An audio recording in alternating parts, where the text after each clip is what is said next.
नमस्कार दोस्तों, आज के हमारे इस वीडियो में हम आपके लिए जया एकादशी व्रत की पौराणिक कथा लेकर आए हैं। एक समय भगवान श्री कृष्ण और युधिष्ठिर महाराज के बीच अत्यंत महत्वपूर्ण संवाद हो रहा था। धर्मराज युधिष्ठिर बोले, हे भगवान, आपने माघ मास के कृष्ण पक्ष की षटतिला एकादशी का अत्यंत सुंदर वर्णन किया। अब आप कृपा करके माघ शुक्ल एकादशी का वर्णन कीजिए। इसका क्या नाम है, इसके व्रत की क्या विधि है और इस व्रत में किस देवता को पूजा जाता है।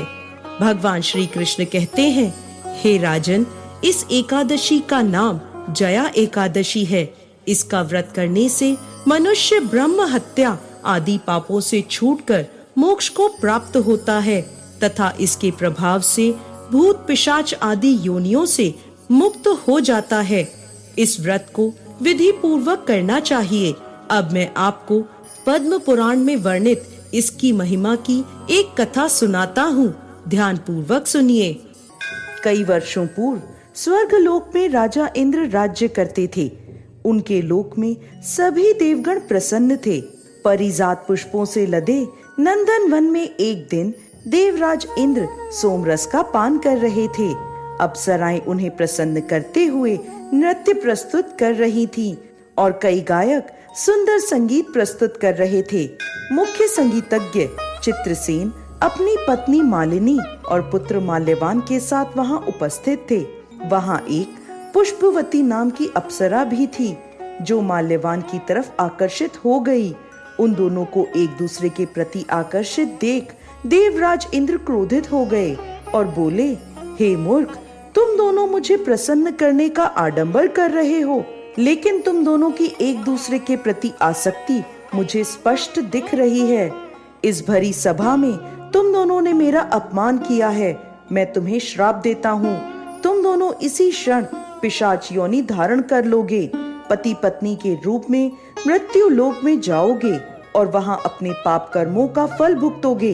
इंद्रदेव के कठोर वचन सुनकर माल्यवान और पुष्पवती अत्यंत लज्जित हुए और उसी क्षण वो दोनों पृथ्वी लोक पर हिमालय के शिखर पर पिशाच के रूप में आ गए। चारों ओर बर्फ ही बर्फ थी, ना खाने को कुछ था और ना ही पीने को। वो ठंड से कांप रहे थे।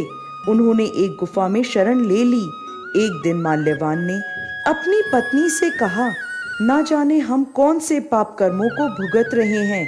इस प्रकार दोनों ठंड में गुफा में बैठे रहे।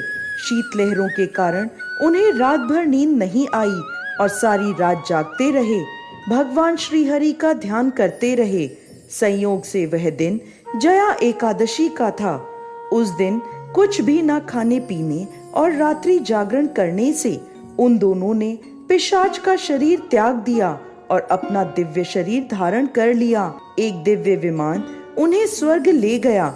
उन्हें देखकर देवराज इंद्र आश्चर्य में पड़ गए और पूछने लगे, तुमने ऐसा कौन सा पुण्य किया है जो तुम्हें मेरे इस श्राप से मुक्ति मिल गई। तब माल्यवान बोला, हे राजन, यह तो भगवान श्रीहरि की कृपा से हुआ है। हमने अनजाने में उनकी प्रिय जया एकादशी का पालन किया, जिससे हमें यह दिव्य शरीर प्राप्त हुआ है। यह सुन इंद्रदेव बोले, श्री हरि की भक्तिमय सेवा से मैं तुम्हें स्वर्ग में पुनः स्थान प्रदान करता हूँ। इसलिए मनुष्यों को इस परम कल्याणकारी जया एकादशी का निष्ठा और श्रद्धा पूर्वक पालन करना चाहिए। इस दिन किया गया उपवास जीवात्मा को वैकुंठ की प्राप्ति करवाता है। जो भी व्यक्ति इस कथा का श्रवण या पठन करते हैं, उन्हें अग्निष्ठोण यज्ञ का फल प्राप्त होता है। जय श्री हरि विष्णु।